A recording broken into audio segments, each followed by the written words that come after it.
আসসালামু আলাইকুম প্রিয় দর্শক। অন্য মঞ্চের আজকের আমাদের এই আলোচনায় অতিথি হিসেবে আছেন বাংলাদেশ সরকার। এরই মধ্যে হযরত শাহজালাল আন্তর্জাতিক বিমানবন্দরে মধ্যপ্রাচ্যগামী যে যাত্রীরা আটকা পড়েছেন তাদের জন্য 24 ঘন্টার হটলাইন ব্যবস্থা চালু করেছেন। এই হটলাইন ব্যবহার করতে কোনো টোল দিতে হবে না। 16135 এই নম্বরে ফোন করে যে কোনো রকম সহায়তা চাওয়া যাবে এবং সরকার যাত্রীদের থাকা খাওয়ার ব্যবস্থা করেছেন এ কথা জানিয়েছেন সংবাদ মাধ্যমের কাছে প্রবাসী কল্যাণ মন্ত্রী আরিফুল হক চৌধুরী। ইরানের ওপর মার্কিন যুক্তরাষ্ট্র এবং ইসরায়েলের হামলা এবং তারপর ইরানের পাল্টা হামলার জেরে এখন মধ্যপ্রাচ্যের বিমানবন্দরগুলো বন্ধ হয়ে যাওয়ার পর এবং মধ্যপ্রাচ্যের একটা বড় আকাশসীমা বন্ধ হয়ে যাওয়ার পর সারা পৃথিবীর বিমান চলাচল ব্যাপকভাবে ব্যাহত হয়েছে। দুবাই, দোহা, আবুধাবির মতো কানেক্টিং হাব এয়ারপোর্টগুলো, মানে যেগুলোর মাধ্যমে পৃথিবীর বিভিন্ন প্রান্ত সংযুক্ত হয়, সেই বিমানবন্দরগুলো বন্ধ হয়ে গেছে। এমিরেটস, কাতার এয়ারওয়েজ, ইতিহাদ এই বিমান চলাচলকারী প্রতিষ্ঠানগুলো তাদের ফ্লাইট বন্ধ রেখেছে।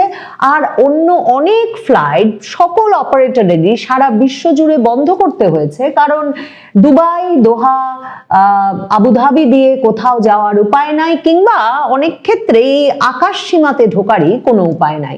বাংলাদেশের বিমানবন্দরে শত শত মানুষ দুর্ভোগের শিকার হয়ে শনিবার থেকে যখন ফ্লাইট বাতিল হওয়া শুরু হয় মধ্যপ্রাচ্যগামী, তখন থেকে তারা জড়ো হয়েছেন, অপেক্ষার প্রহর গুনছেন।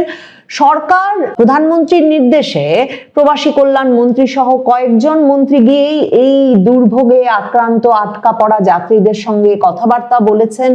সরকারের তরফে থাকা খাওয়ার ব্যবস্থাও হয়েছে বটে, কিন্তু পত্রপত্রিকায় এর চেয়েও গুরুতর অনেক সংকটের কথা উঠে আসছে। বাংলাদেশ থেকে মধ্যপ্রাচ্যে কাজ করতে যান যে প্রবাসী শ্রমিকরা, তাদের একটা বড় অংশ যাতায়াত করেন এই মধ্যপ্রাচ্যগামী ফ্লাইটগুলোতে, এবং এই প্রবাসী শ্রমিকরা অনেকেই শুধু যে ঢাকার বাইরে থেকে এসেছিলেন পরিবার পরিজন নিয়ে ফ্লাইটে উঠে গন্তব্যে চলে যেতে এবং আটকা পড়েছেন এখন একটা অনিশ্চয়তার মধ্যে, এবং বোঝা যাচ্ছে না কবে আবার বিমান চলাচল স্বাভাবিক হবে। সমস্যা শুধু সেটাই নয়, অনেকের ক্ষেত্রেই ভিসা সমস্যাও একটা প্রবল আতঙ্ক এবং আশঙ্কা তৈরি করছে। পত্রপত্রিকায় খবর বের হচ্ছে এরকম ব্যক্তিবর্গ আছেন এই বিমানবন্দরে যারা অপেক্ষা করছেন যে সবচেয়ে আগে ফ্লাইট পেলেই উঠে গন্তব্যে পৌঁছে যাবেন, যাদের অনেকের ভিসার মেয়াদ আছে আর 3 দিন, 6 দিন, 7 দিন, এবং তার মানে এই 3 দিন, 6 দিন, 7 দিনের মধ্যে না পৌঁছলে কিছুতেই তারা আর তাদের গন্তব্যে পৌঁছতে পারবেন না এবং একেবারে তাদের রুটি রুজির ওপর হাত পড়বে। কারণ মানে গন্তব্যে না পৌঁছানো মানে ওই দেশে ঢুকতে না পারা, মানে এই প্রবাসী শ্রমিকেরা তাদের কাজটাও হারাবেন। কাজেই ভীষণ উদ্বেগ, আশঙ্কা, আতঙ্কের মধ্যে সময় কাটছে এই প্রবাসী শ্রমিকদের যারা মধ্যপ্রাচ্যগামী ফ্লাইটে উঠে বিভিন্ন গন্তব্যে পৌঁছানোর জন্য অপেক্ষা করছেন। পত্রপত্রিকায় খবর বের হচ্ছে সরকার প্রধানমন্ত্রী তারেক রহমানের নির্দেশে এর মধ্যে 800-র বেশি যাত্রীদের থাকা খাওয়ার ব্যবস্থা করেছেন। সারা পৃথিবী জুড়ে এই ব্যবস্থা করতে হচ্ছে বিভিন্ন ক্ষেত্রে এয়ারলাইন অপারেটরদের, সরকারকে কিংবা বিমান চলাচল কর্তৃপক্ষকে।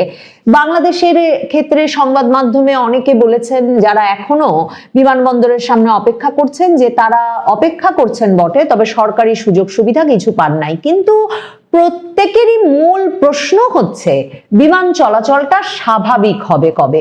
বিমান চলাচলটা স্বাভাবিক হবে কবে তা বলা সত্যি মুশকিল হয়ে উঠেছে, কারণ মার্কিন যুক্তরাষ্ট্র ইরানের সর্বোচ্চ ধর্মীয় নেতা আয়াতুল্লাহ আলী খামেনিকে হত্যা করার পর ইরান সারা মধ্যপ্রাচ্য জুড়ে যেখানে যেখানে মার্কিন ঘাঁটি আছে সেখানে সেখানে হামলা করবে এই ঘোষণা দিয়েছে এবং রোববার সারাদিন ধরে সে হামলা চলছে। শুধু যে মার্কিন ঘাঁটিকে লক্ষ্য করেই এখন হামলা করছে তাই নয়, দুবাই বিমানবন্দর, আবুধাবি বিমানবন্দরে হামলার ঘটনা ঘটেছে। দুবাইয়ের মতো জায়গায়, এমনকি দুবাইয়ের যে অতি বিলাসবহুল মানে দুবাইয়ের আইকনিক যে ভবন বুর্জ আল আরব হোটেল, সেই বুর্জ আল আরব হোটেলেও ইরানের ক্ষেপণাস্ত্র হামলার ঘটনা ঘটেছে। দুবাই কর্তৃপক্ষ বলছেন যে এয়ারপোর্টে যে হামলা হয়েছে সেটাও তাদের মানে বিরাট কোনো ক্ষতি করে নাই, কিংবা বুর্জ আল আরবেও যে এই বিলাসবহুল হোটেলেও ইরানের যে হামলার ঘটনা ঘটেছে সেখানেও হোটেলের বহির্ভাগ ক্ষতিগ্রস্ত হয়েছে। কিন্তু এমন সব ভিডিও ছড়িয়ে পড়েছে যেখানে দেখা যাচ্ছে যে দুবাই এয়ারপোর্টের ভেতর ধোঁয়ায় আচ্ছন্ন হয়ে গেছে। রয়টার্স বলছে একটি টার্মিনাল ক্ষতিগ্রস্ত হয়ে গেছে দুবাই এয়ারপোর্টের, সে খবর তারা এই বিমান চলাচল এর সঙ্গে যুক্ত বিভিন্ন সূত্রের কাছ থেকে পেয়েছে। এবং এমন ভিডিও সিএনএন যাচাই করে দেখেছে যে ওটা সত্য ভিডিও কিনা, দুবাই এয়ারপোর্টের ভিডিওই কিনা, যেখানে দেখা যাচ্ছে দুবাই এয়ারপোর্ট থেকে মুখে মাথায় রুমাল চেপে রক্ত ভরা শার্ট পরা ব্যক্তির একজন দৌড়ে বেরিয়ে যাচ্ছেন।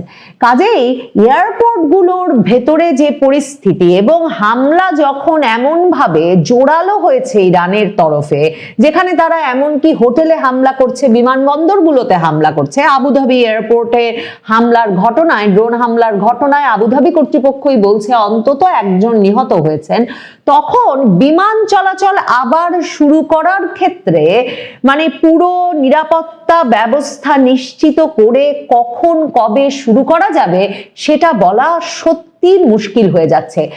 শুধুমাত্র এমিরেটস, ইতিহাদ, কাতার এয়ারওয়েজ মানে দুবাই, দোহা, আবুধাবি, এই সংযুক্ত আরব আমিরাতের এই যে তিন মূল অপারেটর ফ্লাইট চলাচলকারী প্রতিষ্ঠান, সেই তিন প্রতিষ্ঠানই প্রতিদিন অন্তত 90,000 যাত্রীকে এসব এয়ারপোর্ট দিয়ে কিন্তু আনা নেওয়া করে। কাজেই সারা পৃথিবীতে আসলে লাখ লাখ মানুষ এখন ইরান যুদ্ধ কোন দিকে যায় এবং তারপরে কবে ফ্লাইট চলাচল স্বাভাবিক হয় সেই বিষয়টি জানতে অপেক্ষা করছেন।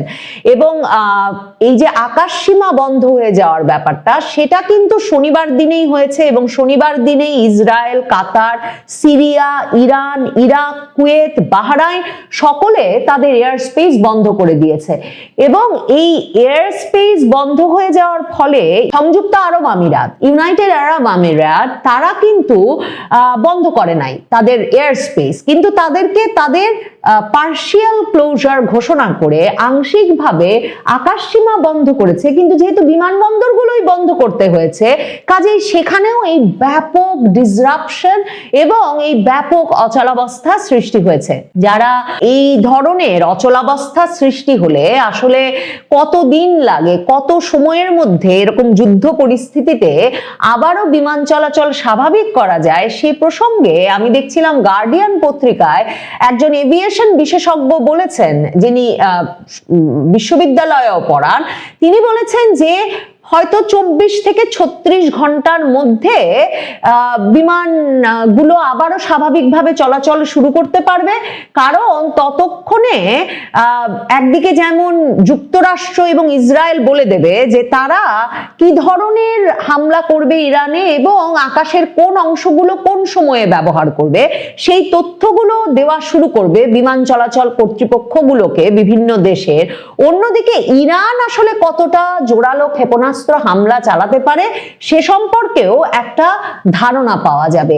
এখন যেটা বলছিলাম যে ইরান শুধুমাত্র তার মার্কিন ঘাঁটিতে হামলা করছে না, তারা ঘোষণা দিয়েছিল যে পুরো মধ্যপ্রাচ্য জুড়ে 27টা মার্কিন ঘাঁটিতে তারা হামলা করবে, কিন্তু এখন দেখা যাচ্ছে তারা বিভিন্ন জায়গায় হামলা শুরু করেছে।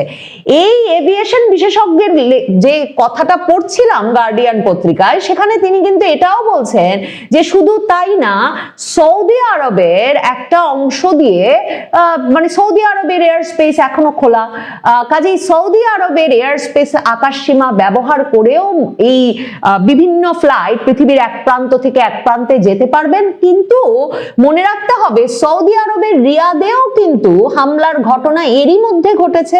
ড্রোন হামলার খবর বেরিয়েছে রিয়াদের পূর্বাঞ্চলে, যদিও সৌদি কর্তৃপক্ষ বলছে যে তারা ইন্টারসেপ্ট করেছে এবং ইরানের ড্রোন হামলা ঠেকিয়ে দিয়েছে, কিন্তু হামলার ঘটনা ঘটেছে। আর সৌদি আরব যেহেতু ইরানে হামলার পক্ষপাতী এবং ওয়াশিংটন পোস্ট সহ বিভিন্ন সংবাদ মাধ্যম খবর দিচ্ছে যে ইসরায়েল এবং সৌদি আরবের সমর্থন এবং একরকমের উস্কানিতেই যুক্তরাষ্ট্র ট্রাম্প শেষ পর্যন্ত ইরানে হামলা করে ছাড়লেন। এই সময়ে সৌদি আরব কর্তৃপক্ষের সঙ্গে ইরানের সম্পর্কটা কোন দিকে যায়, সৌদিতেও একটা নিয়মিত হামলা শুরু হয় কিনা তা দেখবার বিষয়। তবে সৌদি আরবের আকাশ সীমা এখনো খোলা থাকায় বাংলাদেশে শনিবার থেকে রোববার দুপুর পর্যন্ত যে 54টা ফ্লাইট বাতিল হয়েছিল, তারপর কিন্তু এখন আবার সৌদি আরবগামী ফ্লাইটগুলো চালু করা শুরু হয়েছে। বিমান বাংলাদেশ এয়ারলাইন্স এটা জানিয়ে রেখেছিল যে গতকাল মানে শনিবার ঢাকা থেকে মদিনাগামী যে ফ্লাইট বাতিল হয়েছিল সেটা কিন্তু বিকাল 4টায় যাত্রা করার কথা ছিল। ঢাকা থেকে জেদ্দাগামী যে ফ্লাইট বাতিল হয়েছিল সেটাও সন্ধ্যাবেলা যাত্রা করবে এবং সে কারণে যাত্রীদের নির্ধারিত সময়ে বিমানবন্দরে এসে উপস্থিত হয়ে থাকতে কিন্তু অনুরোধ জানানো হয়েছে। রিয়াদ, জেদ্দা, মাস্কাটের উদ্দেশ্যে ফ্লাইট ছাড়ার ঘোষণা দিয়েছে বাংলাদেশের বেসরকারি বিমান চলাচল প্রতিষ্ঠান ইউএস বাংলা এয়ারলাইন্সও। তারাও বলেছে যে এর আগে মধ্যপ্রাচ্যের সার্বিক পরিস্থিতি বিবেচনায় ইউএস বাংলা এয়ারলাইন্স সংযুক্ত আরব আমিরাতের দুবাই, আবুধাবি, শারজা, কাতারের রাজধানী দোহায় ফ্লাইট চলাচল সাময়িকভাবে স্থগিত করলেও সৌদি আরবগামী এবং ওমানের মাস্কাটগামী উড়োজাহাজগুলো এখন থেকে আবারও চালু করার কথা ভাবছে এবং এই ফ্লাইটগুলো সময় মতো ছেড়ে যাবে, যাত্রীরা যাতে প্রস্তুতি নেন। কাজেই যাত্রীদের মধ্যে নানা রকম অনিশ্চয়তা আছে। ইরান যুদ্ধ, অনেক পর্যবেক্ষক বলছেন, বিশ্লেষক বলছেন খামেনিকে হত্যা করার মাধ্যমে মার্কিন যুক্তরাষ্ট্র আসলে শুরু করেছে মাত্র, কারণ ইরান এখন যে ধরনের প্রতিশোধমূলক হামলা চালাবে এবং তারা যে ধরনের মরিয়া হয়ে উঠবে একটা বার্তা দিতে মার্কিন যুক্তরাষ্ট্র এবং ইসরায়েলকে তাদের ওপর এ ধরনের বর্বর হামলা চালানোর জন্য, সেই জবাব কতটা ক্ষতিগ্রস্ত করতে পারবে মধ্যপ্রাচ্যের দেশগুলোকে এবং সেই ক্ষতির মধ্যে সেই রকম মানে নিরাপত্তা জনিত শঙ্কার মধ্যে, হামলার মধ্যে আসলে লাখ লাখ যাত্রী পরিবহনকারী এই বিমানগুলো চলাচল করা এবং এই বিমান বন্দরগুলো চালু করা সম্ভব হবে কিনা সেগুলো খুব গুরুত্বের সঙ্গে বিবেচনা করে সিদ্ধান্ত নিতে হবে। এবং যেহেতু সকল দেশই চাইবে শূন্য মানে ঝুঁকি যখন একেবারে শূন্যের কোঠায় নেমে আসবে তখন পরিস্থিতি স্বাভাবিক করতে, কাজেই সাধারণভাবে যুদ্ধ শুরু হলে যে প্রত্যাশা করা হয় যে 24 থেকে 36 ঘন্টার মধ্যে পরিস্থিতি স্বাভাবিক হবে, সেটা এ দফায় ঠিক মতো বলা যাচ্ছে না। তারপর অনেক বিমান চলাচল বিশেষজ্ঞ, এভিয়েশন বিশেষজ্ঞ এ কথাও মনে করাচ্ছেন যে শুধুমাত্র যে যাত্রীরা গন্তব্যে পৌঁছানোর জন্য অপেক্ষা করছেন, তাদেরকে একটা থাকা খাওয়ার ব্যবস্থা করা হয়েছে, তারা প্রস্তুত, তারা দ্রুততম সময়ে তাদের গন্তব্যে পৌঁছতে চান বটে, কিন্তু ক্রু মানে বিমান যারা পরিচালনা করেন, বিমানের ব্যবস্থাপনা, বিমানের যে মানে খাওয়া থেকে শুরু করে লাগেজ পরিবহন ব্যবস্থা, এই প্রতিটি ব্যবস্থাপনা আবার চালু করতে এবং এই কাজে জড়িত যে ব্যক্তিরা তাদেরকে আবারও ঠিক ঠিক গন্তব্যে নিয়ে এসে কাজ শুরু করতে একটা সময় লেগে যাবে, এ আশঙ্কাও এ দফায় রয়েছে। বাংলাদেশ সরকার এরই মধ্যে হযরত শাহজালাল আন্তর্জাতিক বিমানবন্দরে মধ্যপ্রাচ্যগামী যে যাত্রীরা আটকা পড়েছেন তাদের জন্য 24 ঘন্টার হটলাইন ব্যবস্থা চালু করেছেন। এই হটলাইন ব্যবহার করতে কোনো টোল দিতে হবে না। 16135 এই নম্বরে ফোন করে যে কোনো রকম সহায়তা চাওয়া যাবে এবং সরকার যাত্রীদের থাকা খাওয়ার ব্যবস্থা করেছেন, এ কথা জানিয়েছেন সংবাদ মাধ্যমের কাছে প্রবাসী কল্যাণ মন্ত্রী আরিফুল হক চৌধুরী। এছাড়া মধ্যপ্রাচ্যে যুদ্ধ পরিস্থিতির কারণে প্রবাসে বসবাসরত কোনো বাংলাদেশীও যদি সমস্যার সম্মুখীন হয় তাদের জন্যও 24 ঘন্টার হটলাইন চালু করেছে সরকার, +880961010230 অর্থাৎ +880961010203 নম্বরে ফোন করে যে কোনো সমস্যা 24 ঘন্টার যে কোনো সময়ে জানাতে পারবেন প্রবাসী বাংলাদেশিরা। পাকিস্তান এবং আফগানিস্তানের মধ্যে বেশ অনেকদিন ধরেই ঠুসঠাস আওয়াজ চলছিল, কিন্তু হঠাৎই যুদ্ধ ঘোষণা করে দুপক্ষ এক একদিন বিরাট সংখ্যক নিহতের খবর নিয়ে হাজির হচ্ছে প্রতিপক্ষের। পাকিস্তান উপমহাদেশের যুদ্ধবাজ দেশ হিসেবে চিহ্নিত এবং স্বীকৃত। এতদিন আফগানিস্তানের তালেবান জঙ্গিদের পাকিস্তান ব্যবহার করেছে এবং এখন ক্ষমতাসীন তালেবানদের সঙ্গে স্বার্থের সংঘাত দেখা দিয়েছে, মূলত বেলুচিস্তানকে কেন্দ্র করে। আর ভারতের সঙ্গে আফগানিস্তানের বন্ধুত্বের কারণেই বোঝা যাচ্ছে এবার কিছু একটা আসলে ঘটতে যাচ্ছে। ভারত পাকিস্তান যুদ্ধ হলে পাকিস্তান ভেঙে যায়, ৭১ তার প্রমাণ। এবার পাকিস্তান আফগানিস্তান যুদ্ধে পাকিস্তান কি আবারও ভাঙতে যাচ্ছে? চলুন আলোচনা করে দেখা যাক।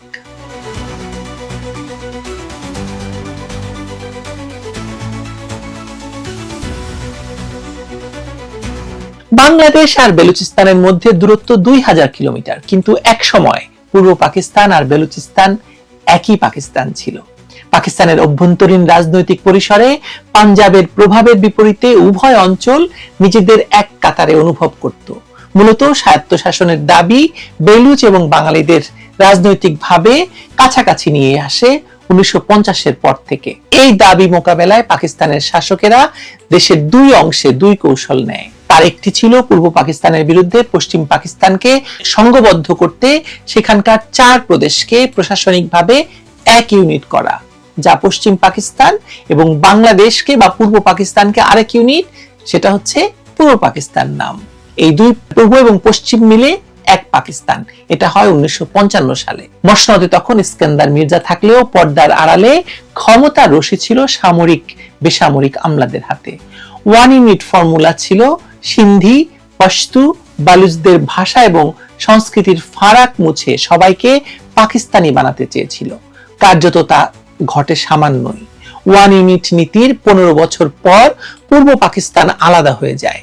ইস্কান্দার মির্জা, আইয়ুব খান, ৭১-এর ঘাতক ইয়াহিয়া খান পূর্ব ভূখণ্ডের স্বায়ত্তশাসনের দাবি মোকাবেলা করতে গিয়ে কার্যত তাদের স্বাধীনতার পথে ঠেলে দেন। পশ্চিম পাকিস্তানেও এক ইউনিট কৌশল প্রত্যাশা মতো কাজ করেনি। তার প্রমাণ ৭০ বছর পর এবার নতুন করে ইসলামাবাদের শাসনের বিরুদ্ধে বালুচদের প্রদেশ জুড়ে চলমান বিদ্রোহ। পাকিস্তানের ইতিহাসে এই দুই অধ্যায়কে মিলিয়ে পাঠ করলে কার্ল মার্কসের ১৮৫২ সালের বিখ্যাত সেই উক্তির কথা মনে পড়ে। তিনি বলেছিলেন, ইতিহাসের অনেক সময় পুনরাবৃত্তি ঘটে, কখনো ঘটে ট্র্যাজেডি আকারে, কখনো প্রহসন রূপে। ঢাকায় ১৯৭১-এর ২৫শে মার্চ যা হয় সেটা নিশ্চিতভাবে ট্র্যাজেডি ছিল। কোয়েটা এবং আশেপাশে এই ফেব্রুয়ারিতে যা ঘটেছে তাকে বলা যায় ইতিহাস থেকে শিক্ষা না নেওয়া জনিত প্রহসন। ট্র্যাজেডি এবং প্রহসন মানুষকে অনেক সময় নতুন সম্ভাবনার সামনে নিয়ে আসে। বেলুচিস্তানে স্থানীয়দের রাজনৈতিক অসন্তোষ ৭ দশকের পুরনো, তবে এখন বিষয়টা রাজনৈতিক অসন্তোষে সীমিত নেই, চেহারা নিয়েছে যুদ্ধের। সর্বশেষ অবস্থা তুলনা করা যায় পূর্ব পাকিস্তানের ২৫শে মার্চের ঘটনাবলীর সঙ্গে। বলা যায় বালুচরা এখন এক নতুন ২৫শে মার্চের বিরুদ্ধে লড়ছে এবং মরছে।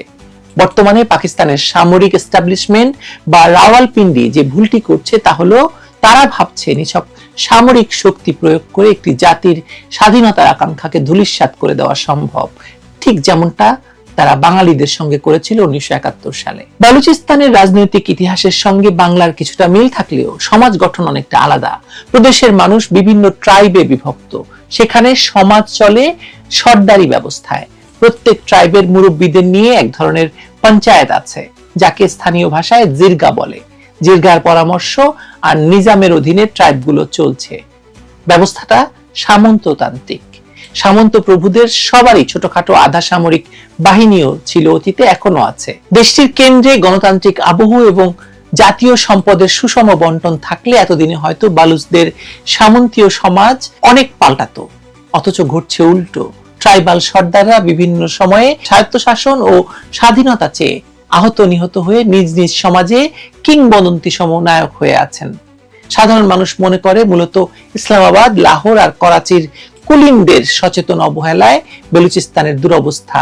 এই অবস্থা থেকে রেহাই পেতে পাকিস্তানের বিশাল সশস্ত্র বাহিনীর সঙ্গে অসম লড়াইয়ের ক্ষুদ্র শক্তির সামন্ত সর্দাররা পরিস্থিতি পাল্টাতে পারবে বলেও মনে করে না সাধারণ বালুচরা। সেজন্যই সর্দারদের অসফলতার পর একই লক্ষ্য বাস্তবায়নের ভার নিয়েছে এখন শিক্ষিত তরুণ তরুণীরা। এবার সশস্ত্র গণ অভ্যুত্থান চেষ্টায় সামনের কাতারে দেখা যাচ্ছে বিএলএ বা বেলুচিস্তান লিবারেশন আর্মির তরুণ তরুণীদের। পাকিস্তানের কাঠামোতে পাঞ্জাব ও সিন্ধু যেখানে তুলনামূলকভাবে শান্ত, প্রশ্ন উঠছে বেলুচিস্তানে তো অস্থির কেন তাহলে? এর বহু কারণ থাকতে পারে। প্রথমত, ব্রিটিশদের শাসন আমলেও এই জনপদের অনেক জায়গা স্বায়ত্ত শাসন ভোগ করত, পাকিস্তান রাষ্ট্র কাঠামোতে সেটা হারিয়ে ফেলেছে তারা। দ্বিতীয়ত, আয়তনে পাকিস্তানের সবচেয়ে বড় প্রদেশ হলেও দেশটির রাজনীতি, সামরিক বেসামরিক আমলাতন্ত্রে বালুচদের হিস্সা অতি নগণ্য। 336 আসনের জাতীয় পার্লামেন্টে বেলুচিস্তানের আসন আছে মাত্র 20টি, যেখানে পাঞ্জাবের জন্য রয়েছে 173টি। বালুচদের কম আসনের যুক্তি হিসাবে বলা হয় তারা জনসংখ্যায় কম, অথচ প্রদেশ জুড়ে প্রচুর খনিজ এবং পাশে সমুদ্র বন্দর সুবিধার পরও বেলুচিস্তানের মানুষ বেশি দরিদ্র। পরিসংখ্যানের হিসাব সেটা পাঞ্জাবের চেয়েও দ্বিগুণ।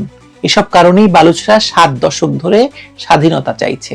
অনেক ট্রাইবাল প্রধান এই চাওয়ার নেতৃত্ব দিয়েছে, নিহত হয়েছেন। 1973 সালে ভুট্টোর আমলে বড় আকারে বিদ্রোহ ঘটে এক দফা।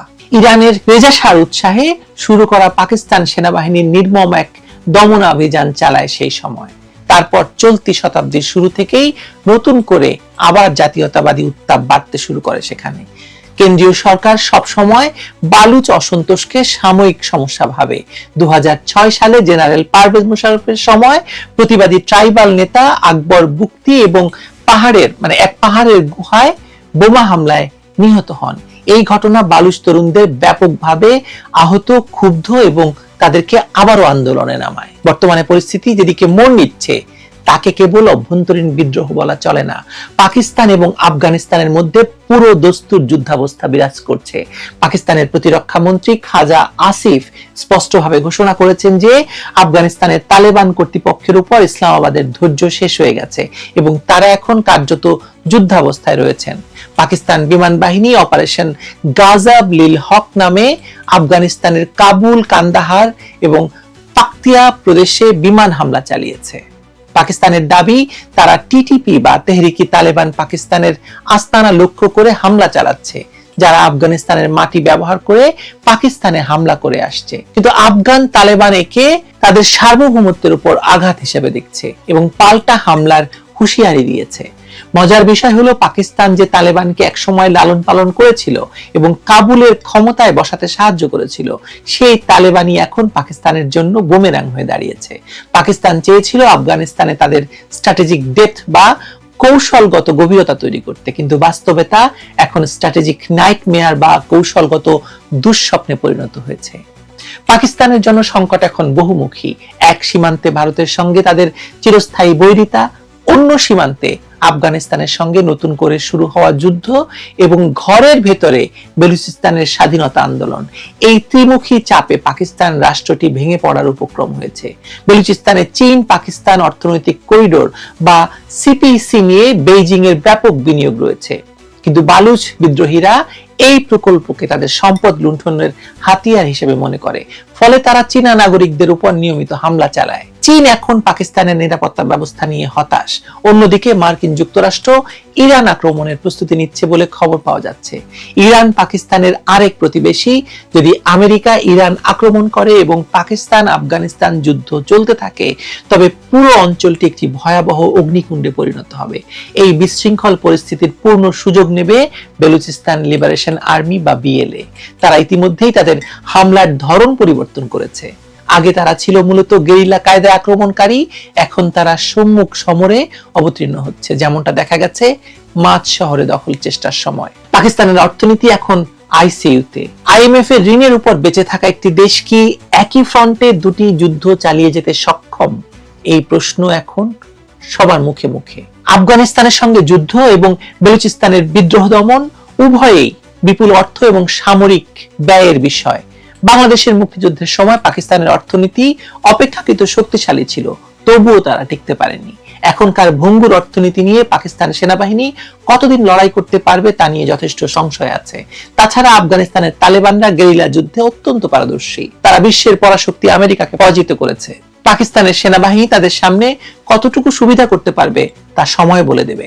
পাকিস্তানের ভেতর টিটিপির হামলা এবং সীমান্তে আফগান বাহিনীর আক্রমণ সেনাবাহিনীকে ব্যতিব্যস্ত রাখবে, আর এই সুযোগে বেলুচিস্তান হাতছাড়া হওয়ার সমূহ সম্ভাবনা রয়েছে। ইতিহাসের নির্মম পরিহাস হলো পাকিস্তান রাষ্ট্রটি প্রতিষ্ঠিত হয়েছিল ধর্মের ভিত্তিতে, কিন্তু তা টিকিয়ে রাখার জন্য এখন তারা সেই ধর্মের দোহাই দিয়েও পার পাচ্ছে না। ৭১ তারা বাঙালিদের কাফের বা ভারতের দালাল বলে চালিয়ে দিয়েছিল, এখন তারা নিজেরা সৃষ্টি করা তালেবানদের খারিজি বা ধর্মচ্যুত বলে আখ্যায়িত করছে।